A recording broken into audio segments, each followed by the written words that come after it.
एक गरीब पिता ने अपने एकलौते बेटे को खूब पढ़ा लिखा कर एक बड़ा इंसान बनाने का फैसला कर लिया था। पिता दिन रात मेहनत करता और अपने बेटे के पढ़ाई का खर्चा उठाता। बेटा भी खूब मन लगाकर पढ़ता। एक दिन पिता का सपना सच हो गया।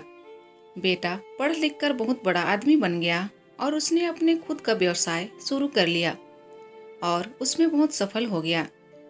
एक दिन बेटा अपने बड़े और आलीशान ऑफिस में बैठा हुआ था। तभी उसके पिता उसका ऑफिस देखने आए। बेटा अपने ऑफिस की शानदार कुर्सी पर बैठा हुआ था। पिता को देख बेटा खुश हो गया और अपनी कुर्सी से खड़ा हो गया।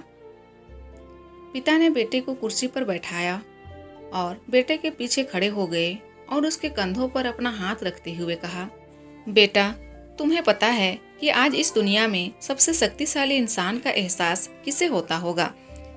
पिता आगे कुछ और बोल पाते, तभी बेटे ने कहा, पिताजी, मैं हूँ सबसे शक्तिशाली इंसान।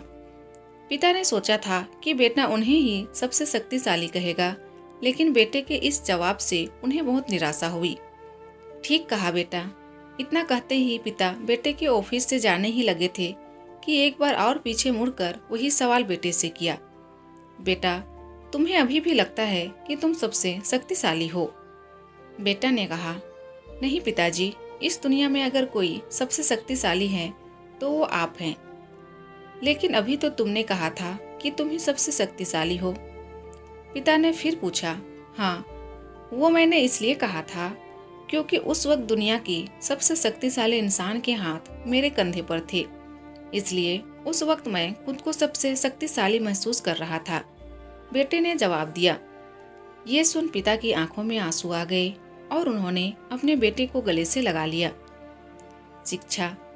माता पिता हमारे जीवन का आधार हैं। यदि उनका आशीर्वाद है तो हम इस दुनिया के सबसे शक्तिशाली व्यक्ति हैं। अपने माता पिता के आशीर्वाद के बिना हम कुछ भी नहीं, इसलिए हमेशा अपने माता पिता की आज्ञा का पालन करें और उन्हें के दिए सुझाव को गंभीरता से लें। दोस्तों, अगर वीडियो पसंद आए तो प्लीज़ वीडियो को लाइक कीजिए और अगर चैनल में नए हैं तो प्लीज़ मेरे चैनल को सब्सक्राइब कर दीजिए। Thank you.